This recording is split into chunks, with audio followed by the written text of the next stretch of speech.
ఇలా అదే బాబ్రీ మసీదు ప్రారంభం అంటే పోకపోతారా మీరు? మీ ఆలోచన ఏంది? కాబట్టి మంచిగా జరిగేటువంటి కార్యక్రమాన్ని, రాజకీయాలకు అతీతంగా జరిగే కార్యక్రమాన్ని, ఒక ధార్మిక కార్యక్రమాన్ని వివాదాస్పదం చేసి ప్రజల లోపల అయోమయం సృష్టించే ప్రయత్నం చేస్తే దాన్ని ప్రజలు హర్షించారు. ఎక్కడ భారతీయ జనతా పార్టీ తిరిగాల మీరు? ఇప్పుడు ఏమన్నారు? మీరు కటౌట్ పెట్టుకుని వద్దన్నారా? ఇప్పుడు అక్షంత కార్యక్రమంలో బీఆర్ఎస్ తిరుగుతున్నారు, కాంగ్రెస్ తిరుగుతున్నారు, కమ్యూనిస్టులు కూడా తిరుగుతున్నారు. ఏమైనా ఆపిరా ఎవరైనా?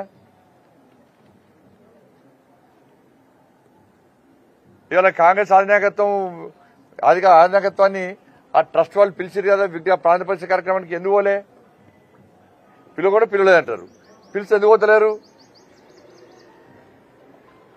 ప్రధానమంత్రి గారు ఒక గౌరవ ప్రధానమంత్రి హోదాలో కార్యక్రమంలో పాల్గొంటున్నారు, పోతున్నారు. తప్పేంది అలా?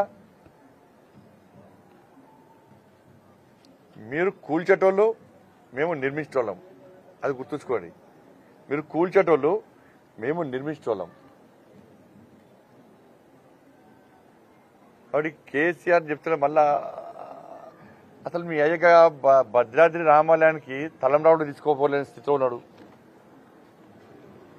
అసలు దానికి సమాధానం చెప్పు.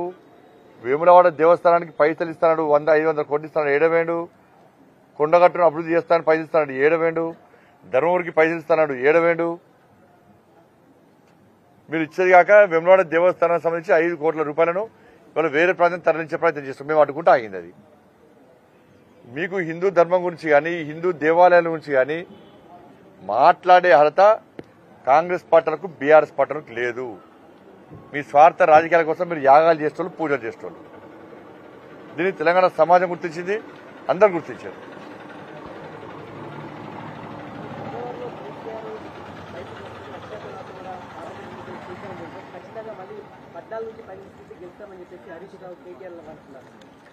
బయటికి వస్తేనే పడుచుకోలేదు, లోపల ఉండి పడుచుకోండి. కేసీఆర్ గురించి వాళ్ళు మాట్లాడుస్తారు. ఎలా చెప్పు. కేసీఆర్ జనం మర్చిపోయారు. బయట తిరిగితే ఎన్ని గెలిచినాయి? కేసీఆర్ బయటన్నా లోపలున్నా కేసీఆర్ గురించి పట్టించుకునే వ్యక్తులు లేరు. ఇవాళ బీఆర్ఎస్ పార్టీ తెలంగాణ గురించి మాట్లాడే అర్హత కోల్పోయింది. వాళ్ళ పార్టీ నుంచే తెలంగాణ అనే పదాన్ని తొలగించినటువంటి పార్టీ బీఆర్ఎస్ పార్టీ. జాతీయ పార్టీ అన్నారు, ముంబైలో పోటీ చేస్తామన్నారు. అసలు జాతీయ పార్టీ, ప్రాంతీయ పార్టీ ఇప్పటి స్పష్టత లేదు వాళ్ళకు. ఇది విక్తం, అది విక్తం, ఇది ఓడుస్తాం, అది ఓడుస్తాం అన్నారు. మేమే కీలక పాత్ర పోషిస్తాం ఈసారి పార్లమెంట్ ఎన్నికల్లో అన్నారు. ఏ రాష్ట్రంలో ఎన్ని సీట్లు పోటీ చేస్తారో స్పష్టం చేయండి. ఇక్కడనే క్యాండిడేట్ గతి లేరు. మీ బీఆర్ఎస్ పార్టీ వాళ్ళే ఇవాళ మీ పార్టీ సింబల్ మీద పోటీ చేయడానికి సిద్ధంగా లేరు పార్లమెంట్ ఎన్నికల్లో. ఎందుకంటే ఏడవైనా గల్లీలో ఎవరున్నా కూడా ఢిల్లీలో మోడీ గారు ఉండాలని చెప్పి ప్రజలు కోరుకుంటున్నారు. గల్లీలో ఎవరున్నా కూడా ప్రస్తుత పరిస్థితిలో ఢిల్లీలో మోడీ గారు ఉండాలని చెప్పి ప్రజలు కోరుకుంటున్నారు. అన్ని పార్టీల నాయకులు కోరుకుంటున్నారు. మళ్లీ అప్పీల్ చేస్తున్న కాంగ్రెస్, బీఆర్ఎస్ పార్టీ నాయకులకు మళ్లీ అప్పీల్ చేస్తున్నా. ఢిల్లీలో తిరిగి ఏర్పడేది నరేంద్ర మోడీ గారి ప్రభుత్వం. ఇక్కడ ఎక్కువ సంఖ్యలో భారతీయ జనతా పార్టీకి సంబంధించిన పార్లమెంట్ సభ్యులు గెలిస్తే ఎక్కువ నిధులు వస్తాయి. మనం తెలంగాణ రాష్ట్రాన్ని అభివృద్ధి చేసుకోవాలి. బీజేపీ కార్యకర్తలైనా, బీఆర్ఎస్ పార్టీ కార్యకర్తలైనా, కాంగ్రెస్ పార్టీ కార్యకర్తలైనా అసెంబ్లీ ఎన్నికలు అయిపోయినాయి, ప్రజలు తీర్పిచ్చారు. దాన్ని శిరసావహిస్తాం వెళ్ళం కూడా, ప్రజాస్వామ్య వల్ల మేము. కాబట్టి ఇప్పుడు పార్లమెంట్ ఎన్నికల్లో బీజేపీ పార్లమెంట్ సభ్యులు గెలిస్తే ఎక్కువ నిధులు వస్తాయి. ఇదే అక్కడ తిరిగి ఏర్పడేది మోడీ గారి ప్రభుత్వం క్లారిటీ ఉంది అలా. కాబట్టి పగలు పట్టింపులు ఇవన్నీ పోకుండా అన్ని పార్టీల కార్యకర్తలు ప్రజలకు ఆలోచిస్తున్నటువంటి ఆలోచనకు అనుగుణంగా మీరు జెండాలు పక్కకు పెట్టండి. భారతీయ జనతా పార్టీ గెలిస్తే ఇవాళ మనకు నిధులు వస్తాయి, మన తెలంగాణ రాష్ట్రం అభివృద్ధి చేస్తుంది. ఇట్లా ఆలోచించాలని చెప్పి కోరుతా ఉన్నాను నేను. బీఆర్ఎస్ లేనే లేదే, బీఆర్ఎస్ ఏడుని చెప్పరాదు. ఇప్పుడు బీఆర్ఎస్ సింబల్ మీద ఎంపీగా పోటీ చేయడానికి ఎవరైనా సిద్ధంగా ఉన్నారా? 17 మంది పేర్లను 24 hours అనౌన్స్ చేయమని చెప్పండి. మా దాంట్లో పోటీ ఉంది, వాళ్ళ పోటీ లేదు.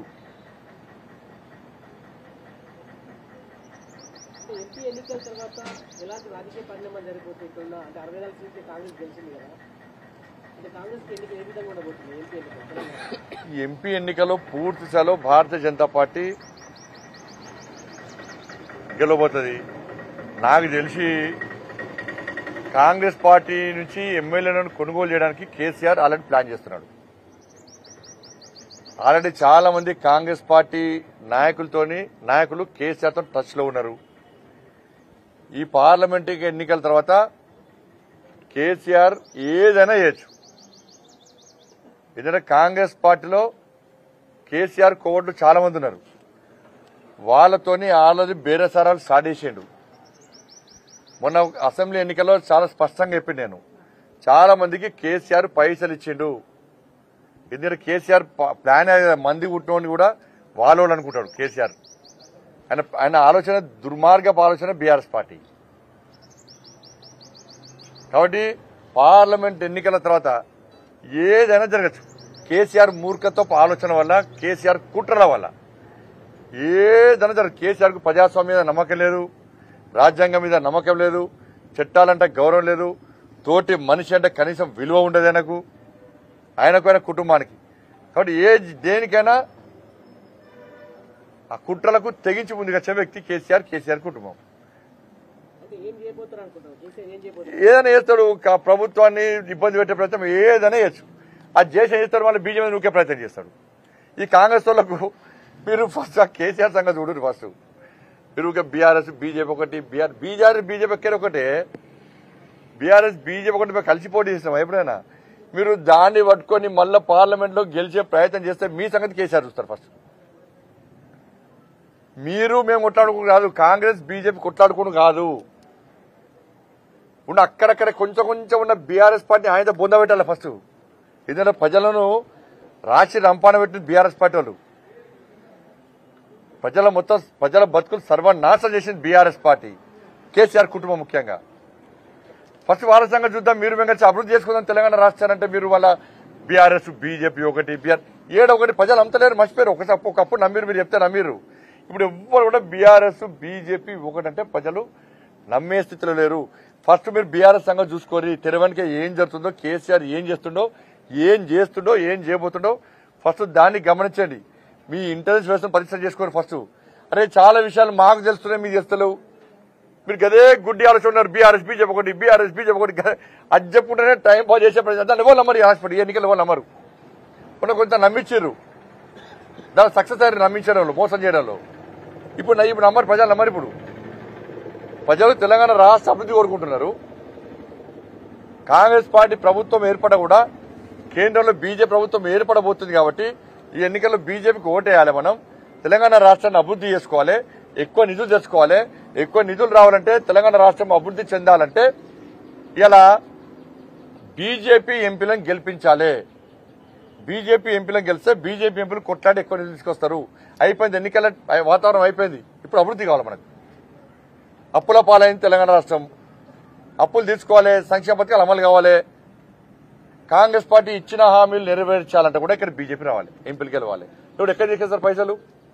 వాళ్ళ రైతు బంధు మీరేమన్నారు? ఎన్నికల తర్వాత వెంటనే 15,000 రూపాయలు ఎకరానికి వేస్తామన్నారు. 48 లక్షల వాళ్ళ సీజన్ స్టార్ట్ అయింది. 48 లక్షల మంది రైతులు ఎదురు చూస్తున్నారు. ఇవాళ పంట పెట్టుబడి పెట్టలేని పరిస్థితి ఉన్నది ఇవాళ. కాబట్టి రైతు బంధు ఎందుకు వేయరు? కానీ మీ కాంగ్రెస్ పార్టీ సంక్షేమ పథకాలు అమలు కావాలన్నా కూడా ఇక్కడ బీజేపీ పార్లమెంట్ సభ్యులు అధిక స్థానంలో గెలవాలి. దాన్ని కాంగ్రెస్ పార్టీ నాయకులు గుర్తుంచుకోవాలి. మీ కాంగ్రెస్ పార్టీ గెలవది, కేంద్రం రాదు. అందుకే నేను కాంగ్రెస్ పార్టీ నాయకులకు నేను పర్సనల్ విజ్ఞప్తి చేస్తున్నాను, మీరు మొండిపాటి ఓకూరి. ఇక్కడ రాహుల్ గాంధీ శభాష్ అనాలే, సోనియా గాంధీ శభాష్ అని చెప్పి మీరు మొండిపాటుతోని మేము కొట్లాడి ఇంకోటి మధ్యలో గెలుచుడో, ఇలా ఎక్కువ స్థానాలు పార్లమెంట్లో మీరు గెలవాలని చూస్తే మీకే మోసం, తెలంగాణ రాష్ట్ర ప్రభుత్వానికే మోసం జరుగుతుంది. దాన్ని గుర్తుంచుకోవాలి. మీరు మొండిపాటు పక్క పెట్టండి. ఇలా ఇక్కడ బీజేపీ గెలవాలని కోరుకోరు. మీరు గెలిస్తేనే మీరు రాష్ట్రంలో అధికారులు ఉంటారు, అభివృద్ధి మనం చేసుకుంటాం. అభివృద్ధి ద్వారా మేము కూడా సహకరిస్తాం. మోడీ గారికి ఎన్నికలు ఇవన్నీ ముఖ్యంగా, దానికి అభివృద్ధి ముఖ్యం. ఏ పార్టీ అధికారంలో కూడా అభివృద్ధి చేయాలనుకుంటారు. అటువంటి వ్యక్తికి ఇంకా మనం తెలంగాణ రాష్ట్రం నుంచి ఇంకా ప్రోత్సహించే ప్రయత్నం చేయాలి. ఎక్కువ ఎంపీలకి బీజేపీ ఎంపీలు కలిస్తే ఎక్కువ నిధులు, మీరు మేము కలిసి ఎక్కువ నిధులు తీసుకొచ్చుకుందాం. అట్లానే అనేది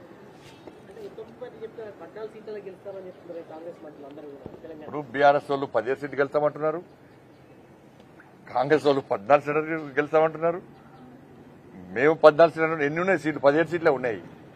ఇవన్నీ కలిపితే 50 దాడుతున్నాయి ఇవాళ. కాబట్టి నేను మళ్ళీ చెప్తున్నా, ప్రజలు ఏం కోరుకుంటారు అంటే గల్లీలో ఎవరు కూడా ఢిల్లీలో మోడీ గారు ఉండాలి ఈ దేశం కోసం. ఇది ప్రజల ఆలోచన, ప్రజల విధానం, ప్రజల నినాదం. సుస్థిరంగా ఉండాలని కోరుకుంటున్నాను.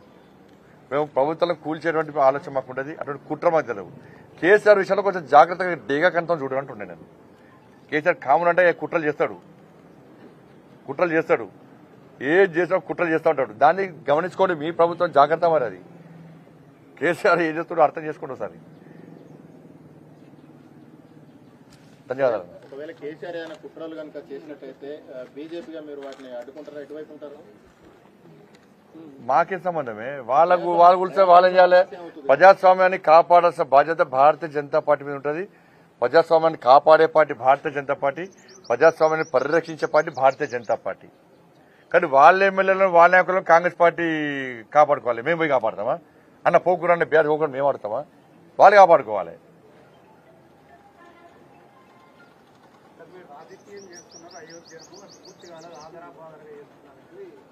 అన్న మంచి ముహూర్తం చూస్తాము, గృహప్రవేశం చేస్తాం.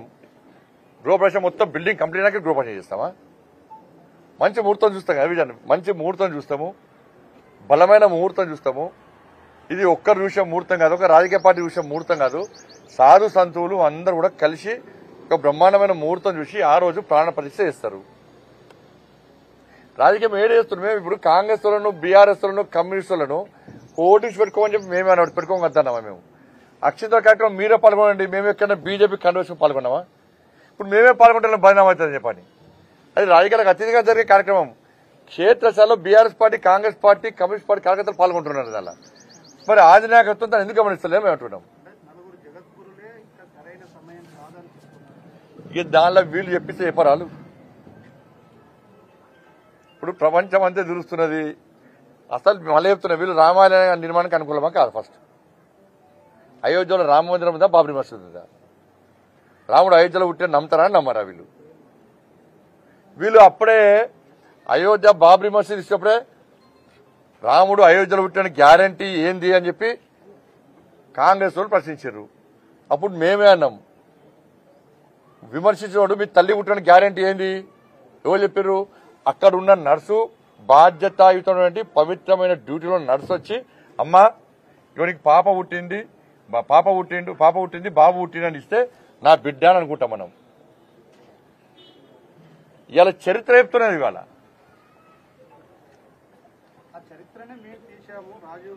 మరి తీస్తే ఎందుకు వస్తలేదు మీరు? మరి బాబ్రీ మసీద్ కూల్చిపోతే తప్పు అని ఎందుకన్నారు మీరు? రామాలయ నిర్మాణ కార్యక్రమాన్ని ఎందుకు వ్యతిరేకించారు మీరు? ఎందుకు విమర్శలు చేశారు? ఇవాళ అయోధ్య మీరే చరిత్ర రాశారు కదా, మరి రామాలయ నిర్మాణ ప్రాణ ప్రతిష్ఠ కార్యక్రమానికి ఎందుకు హాజరైతలేరు? ఇది భారతీయ జనతా పార్టీ కార్యక్రమం కాదు. భారతీయ జనతా పార్టీ కార్యక్రమం మీరు వెళ్ళకపోదు కదా. అన్ని పార్టీలు, అన్ని మతాలు అందరూ వస్తున్నారు దానికి. గౌరవ సుప్రీంకోర్టు అయోధ్య రామాలయ విషయంలో తీర్పు ఇచ్చిన రోజు ఈ మూర్ఖత్వం కాంగ్రెస్ పార్టీ ఈ దేశంలో విధ్వంసం జరగాలని కోరుకున్నది.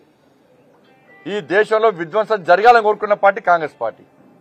కానీ ప్రజలు ప్రశాంతమైన వాతావరణంలో ఉన్నారు ఆ రోజు. దాన్ని భరించలేకపోయింది కాంగ్రెస్ పార్టీ, సహించలేకపోయింది కాంగ్రెస్ పార్టీ. ధన్యవాదాలు.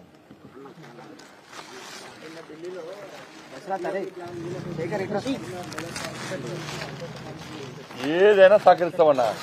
తెలంగాణ రాష్ట్ర అభివృద్ధికి వాళ్ళు రమ్మంటే మేము వస్తాం, వాళ్ళు వేనా మా నాయకులకు తప్పకుండా తెలంగాణ రాష్ట్ర అభివృద్ధి సహకరించాలని విజ్ఞప్తి చేస్తాం.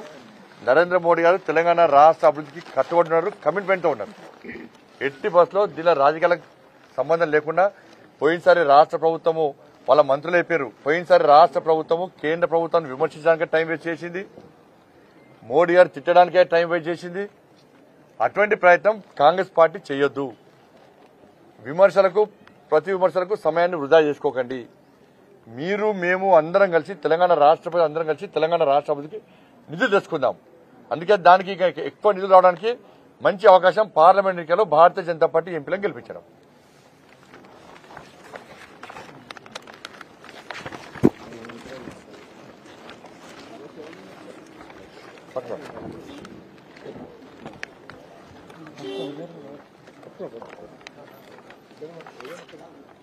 ఇదే